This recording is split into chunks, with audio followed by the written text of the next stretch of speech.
ہر کوئی جانتا ہے کہ تقریباً 4000 سال پہلے حضرت ابراہیم علیہ السلام اپنی بیوی اور بیٹے حضرت اسماعیل علیہ السلام کو ایک پہاڑی کے قریب مکہ میں چھوڑ آئے تھے۔ جب حضرت اسماعیل کو پیاس نے تنگ کیا تو حضرت بی بی ہاجرہ نے اپنے بیٹے کی یہ پیاسی حالت نہ دیکھ سکیں اور وہ پانی کی تلاش میں ادھر ادھر کے چکر کاٹنے لگیں۔ انہوں نے حضرت اسماعیل علیہ السلام کو ایک مقام پر لٹا دیا تھا۔ حضرت اسماعیل علیہ السلام نے اپنی پیاس کی شدت کو محسوس کرتے ہوئے اپنے پاؤں زمین پر مارے۔ پاؤں کی ایڑیاں لگنے سے اللہ تعالیٰ نے اس جگہ پر ایک کنواں نکال دیا جو آب زمزم کے نام سے مشہور ہوا۔ اس کنویں کو کافی مدت گزرنے کے بعد بند کر دیا گیا تھا۔ ناظرین گرامی، یہ بات دلچسپی کی حامل ہے کہ آب زمزم کو بھی بند کر دیا تھا۔ کیوں اسے بند کیا اور دوبارہ پھر اس کنویں کو کھودنے والا کون تھا؟ اس بارے میں مزید جاننے کے لیے ہم نبی کریم صلی اللہ علیہ وآلہ وسلم کا شجرہ مبارکہ بیان کرنا بہتر سمجھیں گے۔ ناظرین، حضرت ابراہیم علیہ السلام کے بیٹے حضرت اسماعیل علیہ السلام کو اللہ تعالیٰ نے 12 بیٹوں سے نوازا تھا۔ ان 12 بیٹوں کی اولاد بے شمار ہوئی۔ وہ مکہ مکرمہ کے علاوہ حجاز میں بھی ان کا چرچا ہو گیا تھا۔ ان کے ایک بیٹے کے گھر ایک بیٹا ہوا جس کا نام کدار رکھا تھا۔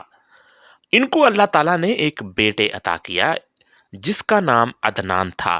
عدنان کے بیٹے کا نام معدہ اور اس کے بیٹے کا نام نزار تھا۔ نزار کے ناظرین 4 بیٹے تھے جس میں سے ایک بیٹے کا نام مزر تھا۔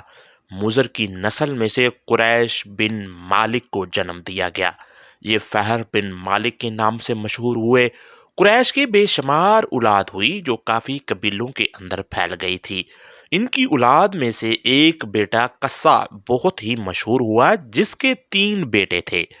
ان میں سے ایک بیٹے کا نام مناف تھا جس میں ایک بیٹے کا نام ہاشم تھا۔ ہاشم کی شادی مدینے کے نامی گرامی سردار کی بیٹی سے طے پائی۔ ان کے گھر ایک بیٹے کا جنم ہوا۔ اس لڑکے کا نام شیبہ رکھا گیا۔ ناظرین، شیبہ کے پیدا ہوتے ہی اس کے والد کا وصال ہو گیا تھا۔ ان کے بھائی مطلب مکہ کے سردار بن گئے۔ ہاشم کے بیٹے کی پرورش مدینہ منورہ میں کی جا رہی تھی۔ جب مطلب کو اس کے جوان ہونے کے بارے میں پتہ چلا تو انہوں نے اپنے بھائی کے بیٹے کو اپنے پاس لانے کا فیصلہ کیا۔ جو وہ اپنے بھائی کے بیٹے کو لے کر جب مکہ آئے تو مکہ والوں نے سمجھا کہ یہ مطلب کا غلام ہے۔ مطلب نے لوگوں کو جمع کیا اور سب کے علم میں یہ بات لایا کہ یہ میرے بھائی کا بیٹا اور میرا بھتیجا ہے۔ ہر کوئی اس کو مطلب کا غلام کے نام سے ہی پکارتے تھے، اس لیے شیبہ عبد المطلب کے نام سے مشہور ہو گئے۔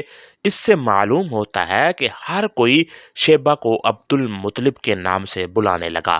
اس طرح عبد المطلب ان کا لقب پڑ گیا تھا۔ اس سے مراد مطلب کا غلام تھا۔ آج بھی ہر کوئی حضرت محمد صلی اللہ علیہ وآلہ وسلم کے دادا کو اسی نام سے یاد کرتا ہے۔ بہت ہی کم لوگوں آپ صلی اللہ علیہ وآلہ وسلم کے دادا کا اصل نام جانتے ہیں۔ عبد المطلب کے گھر اللہ تعالیٰ نے بیٹے پیدا کیے۔ ان کے نام عبداللہ، حمزہ، ابو طالب، عباس، ابو لہب، حارث، زبیر اور عبد الرحمن تھے۔ اس میں سے عبداللہ کے گھر اللہ تعالیٰ نے نبی کریم صلی اللہ علیہ وآلہ وسلم کو پیدا فرمایا۔ ناظرین، عبد المطلب کے بیٹوں میں سے سب سے حسین و جمیل عبداللہ تھے۔ مکہ پر قبیلہ جرہم کے لوگوں کا عروج تھا۔ وہ بیت اللہ کے نگران تھے۔ انہوں نے بیت اللہ کی بے حرمتی کرنا شروع کر دی۔ ان کے قبیلے کا سردار مزاز بن عمرو تھا جو ایک اچھے آدمی کے طور پر جانا جاتا تھا۔ اس نے اپنے قبیلے والوں کو منع کیا کہ بیت اللہ کی بے حرمتی نہ کرو۔ ان کے قبیلے والے اپنے سردار کی کسی بات کو نہ مانتے ہوئے بے حرمتی سے باز نہیں آتے تھے۔ چنانچہ معزاز بن عمرو اپنے قبیلے والوں سے مایوس ہوا۔ اس نے بیت اللہ سے سارا سامان نکال کر آب زمزم میں دفن کر دیا اور اس کنویں کو مٹی سے بھر کر خود وہاں سے کسی دوسری جگہ پر چلا گیا۔ اس طرح کنویں کا نام و نشان آہستہ آہستہ مٹ گیا۔ اس کے بعد بنو خزاعہ نے بنو جراہم کو وہاں سے نکال دیا۔ بنو خزا اور رقصہ کا دور اسی لڑائی میں گزر گیا۔ اس کے بعد عبد المطلب کا زمانہ آ گیا۔ کنواں کافی عرصہ قبیلہ جراہم کے سردار مغزاز کے دور سے بند پڑا تھا۔ پھر اللہ تعالیٰ نے یہ کنواں حضرت محمد صلی اللہ علیہ وآلہ وسلم کے دادا عبد المطلب سے کھدوایا۔ کسی کو اس کنویں کے بارے میں علم نہیں تھا کہ یہ کنواں کس جگہ پر واقع ہے۔ حضرت علی رضی اللہ تعالی عنہ فرماتے ہیں کہ حضرت عبد المطلب کہتے ہیں کہ میں حجرہ اسود کے مقام پر سو رہا تھا کہ ایک نیک پرہیزگار بزرگ حضرت عبد المطلب کے خواب میں آیا اور کہنے لگا، اے عبد المطلب، آب زمزم کے کنویں کو کھودو۔ میں نے پوچھا وہ کہاں ہے؟ آدمی کچھ بتائے بغیر ہی چلا گیا۔ یہ خواب مسلسل 3 راتیں چلتا رہا۔ تیسری رات وہ آدمی پھر میرے خواب میں آیا تو اس نے پھر وہی الفاظ کہے جو کہہ کر چلا جاتا تھا۔ میں نے اس سے پوچھا کہ آب زمزم کہاں واقع ہے؟ اس نے بتایا کہ آب زمزم کا وہ کنواں ہے جو حاجیوں کی پیاس مٹاتا ہے، جو کبھی بھی ختم نہیں ہوگا۔ میں نے پوچھا کہ وہ کنواں کس جگہ پر واقع ہے؟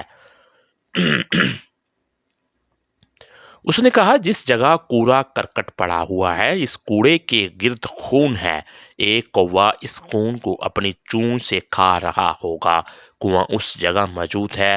آپ اپنے بیٹے حارث کو ساتھ لے کر اس مقام پر پہنچ گئے۔ وہ اس آدمی کے بتائے ہوئے مقام پر گئے تو وہاں گندگی میں ایک کوا اپنی چونچ سے خون پی رہا تھا۔ اس جگہ کے ارد گرد بڑے بڑے بت پڑے تھے۔ لوگ اپنی منتیں مانگتے اور ان بتوں پر بڑے بڑے جانور قربان کر کے چلے جایا کرتے تھے۔ یہ خون ان جانوروں کا تھا۔ عبد المطلب کو پوری طرح یقین ہو گیا کہ یہی وہ جگہ ہے جس کے بارے مجھے 3 دن مسلسل خواب آتا رہا۔ انہوں نے اس جگہ کو کھودنا شروع کر دیا تھا۔ اس وقت قریش قبیلہ عروج پر تھا۔ حضرت عبد المطلب کے اپنے ہی رشتہ داروں نے عبد المطلب کو ایسا کام کرنے سے روکنے کی کوشش کی۔ انہوں نے عبد المطلب کو کہا کہ تم ہمارے خداؤں کو ختم کر کے اس جگہ پر ایک کنواں کھودنا چاہتے ہو؟ قریش والوں کے یہ الفاظ سن کر عبد المطلب نے اپنے بیٹے حارث کو کہا، اے بیٹا، تم ان کو روک کر رکھو، میں جلدی جلدی اس کی کھدائی کرتا ہوں۔ مجھے جو حکم ہوا ہے میں اس وقت تک چین سے نہیں بیٹھوں گا جب تک میں حکم خداوندی کو پورا نہ کر لوں۔ قریش کے بار بار اصرار کرنے کے باوجود بھی عبد المطلب نے کنواں کی کھدائی کا کام نہیں چھوڑا۔ آخرکار عبد المطلب نے کنویں کی کھدائی مکمل کر لی۔ عبد المطلب نے اللہ اکبر کا نعرہ بلند کرتے ہوئے کہا، میں نے اپنا کام کر لیا ہے۔ جب قریش والوں نے کنواں دیکھا تو وہ آپ کے پاس آ گئے اور کہنے لگے، اے عبد المطلب، یہ تو ہمارے باپ دادا حضرت اسماعیل کا کنواں ہے۔ اس کنویں میں ہم بھی آپ کے برابر کے شریک ہیں۔ ان کی بات سن کر حضرت عبد المطلب نے کہا کہ میں آپ کو اس میں شریک نہیں کروں گا۔ یہ بات سن کر قریش والے بولے، پھر ہم تمہارے ساتھ جھگڑا کریں گے۔ عبد المطلب نے جواب دیا کہ تم کسی سے اس کا فیصلہ کروا لو۔ انہوں نے بنو سعد کی ابن حریم کاہنہ سے فیصلہ کروانے کو بہتر سمجھا۔ یہ کاہنہ ملک شام میں رہائش پذیر تھی۔ یہ سارے کاہنہ سے فیصلہ کروانے کے لیے ملک شام گئے۔ حضرت عبد المطلب کے ساتھ عبد المناف کا لشکر تھا۔ باقی سب قبیلوں کی ایک ایک جماعت ساتھ تھی۔ اس دور میں حجاج اور ملک شام کا درمیانی حصہ صحرا پر موجود تھا۔ وہاں کسی جگہ بھی پانی نہ مل سکا۔ ان کے پاس جو پانی موجود تھا وہ بھی ختم ہو گیا تھا۔ سب لوگوں کا پیاس سے برا حال ہے۔ ان لوگوں کو یہ شک ہو رہا تھا کہ اب ان کی موت ہو جائے گی۔ انہوں نے قریش کے لوگوں سے پانی طلب کرنے کی درخواست کی۔ قریش کے لوگوں نے ان لوگوں کو پانی دینے سے انکار کر دیا۔ اب یہ لوگ پانی کی تلاش میں ادھر ادھر پھر رہے تھے۔ عبد المطلب اپنے لشکر کی یہ پیاسی حالت دیکھی تو وہ اپنی اونٹنی کی طرف آئے اور ان کی اونٹنی بیٹھی ہوئی تھی۔ جب عبد المطلب اس پر سوار ہو گئے تو اونٹنی اٹھی تو اونٹنی کے پاؤں مارنے سے وہاں پانی کا ایک چشمہ پھوٹ پڑا۔ انہوں نے یہ اللہ کی قدرت دیکھی تو بہت خوش ہوئے۔ پھر عبد المطلب بھی اپنی اونٹنی سے نیچے آگے، سب نے پیٹ بھر کر پانی پیا۔ پھر عبد المطلب کے قبیلے نے دوسرے لوگوں سے کہا کہ آؤ تم بھی سیر ہو کر پانی پی لو۔ وہ بھی آئے اور انہوں نے پیٹ بھر کر پانی پی لیا۔ انہوں نے کہا، اے عبد المطلب، تم نے یہ پانی ہم کو پلا کر ہمارا دل جیت لیا ہے۔ اب تو ہر حال میں آب زمزم تمہارا ہی بنتا ہے۔ ہم کبھی بھی اس کے بارے تم سے جھگڑا نہیں کریں گے۔ قریش کے لوگوں کے علم میں یہ بات آ چکی تھی کہ اللہ تعالیٰ عبد المطلب پر مہربان ہو چکا ہے۔ جب اللہ تعالیٰ نے فیصلہ عبد المطلب کے حق میں دے دیا تو اب کسی کے پاس جانے کی ضرورت کی کیا ہے۔ وہاں سے واپس آ کر عبد المطلب نے کنویں کو مزید کھودنا شروع کر دیا، اور اس کھدائی کے دوران کنویں سے سونا، چاندی اور تلواریں اور بے شمار دولت برآمد ہوئی۔ جب قریش نے یہ سب کچھ دیکھا تو اس کی نیت میں بے ایمانی آ گئی۔ انہوں نے عبد المطلب سے کہا، اس میں ہمارا بھی حصہ ہے۔ عبد المطلب نے جواب دیا کہ اس میں تمہارا کوئی حصہ نہیں ہے۔ عبد المطلب نے کہا، آؤ پانچوں تیروں کا کوڑا ڈال لیتے ہیں۔ انہوں نے پانچوں تیروں کا کوڑا ڈالا۔ انہوں نے 2 تیر کعبہ کے نام پر رکھے اور 2 تیر عبد المطلب کے نام پر اور 1 تیر قریش کے لوگوں کے نام سے رکھے گئے۔ جب قرآن نکلا تو جتنی بھی دولت تھی وہ کعبے کے نام نکل آئی۔ تلواریں اور زریں عبد المطلب کے نام اور قریش کے نام کے جو تیر تھے وہ کسی کے نام پر نہیں نکل سکے۔ اس طرح وہ فیصلہ کیا گیا تھا۔ عبد المطلب نے کعبے کے دروازوں کو سونے سے تیار کروا دیا۔ کہا جاتا ہے کہ آب زمزم کی کھدائی کرتے ہوئے عبد المطلب نے یہ دعا کی تھی کہ اے اللہ تعالیٰ، اس کھدائی کا سارا کام میرے لیے آسان فرما دے، میں ایک بیٹا تیرے راستے پر قربان کر دوں گا۔ جب کنواں کی کھدائی ہو گئی تو ان کو خواب میں حکم ہی ہوا کہ اپنی منت کو پورا کرو، یعنی اب اپنے بیٹے کو ذبح کرو۔ حضرت عبد المطلب نے 100 اونٹوں کی قربانی کی تھی۔ وہ عبداللہ کے صدقے کے لیے تھی۔ اللہ تعالیٰ نے عبد المطلب کو یہ حکم اس وقت دیا تھا جب عبد المطلب اپنی منت کو بھول گئے تھے۔ پھر ان کو اللہ تعالیٰ کی طرف سے پہلا خواب دکھایا گیا جس میں یہ بیان کیا گیا تھا کہ اپنی مانگی ہوئی منت کو پورا کرو۔ عبد المطلب نے ایک مینڈے کو ذبح کیا اور وہ لوگوں کے درمیان تقسیم کر دیا۔ پھر خواب میں یہ بتایا گیا، اس سے بڑی منت پوری کرو۔ اس بار عبد المطلب نے ایک بیل کی قربانی دے دی۔ پھر خواب میں کہا گیا کہ اس سے بڑی کوئی قربانی پیش کرو۔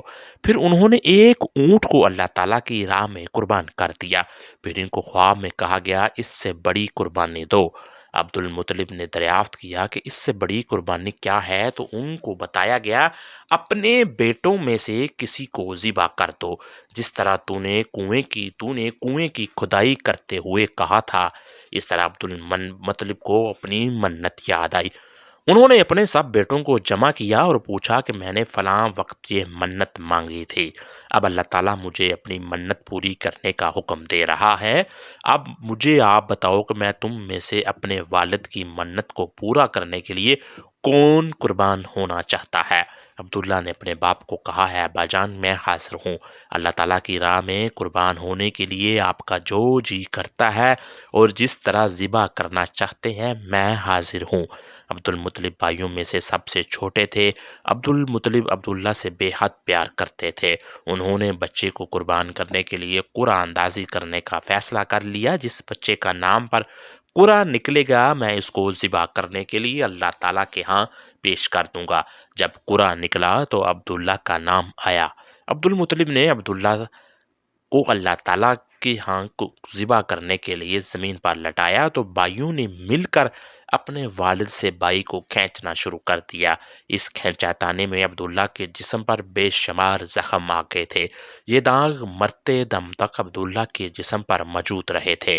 کہتے ہیں کہ اس دوران بنو مخزوم کے لوگوں نے کہا، آپ اپنے بیٹے کے ساتھ ایسا سلوک نہ کریں، اس طرح اس کی والد کی زندگی خراب ہو جائے گی۔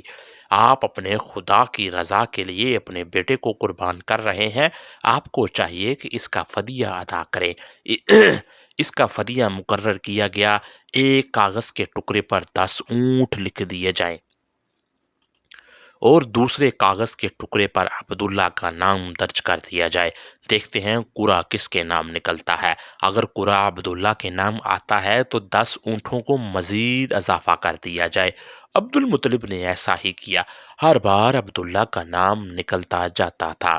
یہ قرہ نکالتے نکالتے نکالتے نکالتے اونٹوں کی تعداد 100 ہو گئی۔ جب اونٹوں کی تعداد 100 ہو گئی تو قرہ اونٹوں کے نام نکل آیا۔ اس طرح حضرت عبداللہ کی جان کے بدلے میں 100 اونٹ قربان کیے گئے تھے۔ عبداللہ کے والد کو اس بات کا یقین ہو گیا تھا کہ اللہ تعالیٰ نے عبداللہ کی خاطر 100 اونٹوں کے قرہ والی پرچی کو پسند فرما لیا۔ عبد المطلب نے جب 100 اونٹ قربان کیے تو سب انسانوں، پرندوں اور جانوروں کو کھلی اجازت دی گئی، جس کا جی چاہے وہ اونٹوں کا گوشت سیر ہو کر کھائے۔ امام ظاہری فرماتے ہیں کہ عبد المطلب وہ پہلے شخص ہیں جنہوں نے آدمی کی جان کے بدلے 100 اونٹ قربان کرنے کے طریقے کو اپنایا تھا۔ اس سے پہلے 10 اونٹ قربان کیے جاتے تھے۔ 100 اونٹ قربان کرنے کے بعد یہ رسم عرب کے علاقوں میں عام ہو گئی۔ اس وقت قانون بنا دیا گیا تھا کہ آدمی کا فدیہ 100 ہوگا۔ جبکہ یہ ذکر نبی کریم کے سامنے کیا گیا تو نبی کریم صلی اللہ علیہ وآلہ وسلم نے فرمایا یہ ٹھیک ہے۔ اس کو مد نظر رکھتے ہوئے نبی کریم نے فرمایا میں حضرت اسماعیل علیہ السلام اور عبداللہ کی اولاد ہوں۔ کہا جاتا ہے کہ عبداللہ قریش کے نوجوانوں میں سے حسین و جمیل تھے۔ ان کے حسن پر قریش کی لڑکیاں فدا تھیں۔ ان کی خواہش ہوتی کہ ان کی شادی عبداللہ سے ہو جائے۔ اللہ تعالیٰ نے حضرت عبداللہ کے لیے حضرت آمنہ کو چنا۔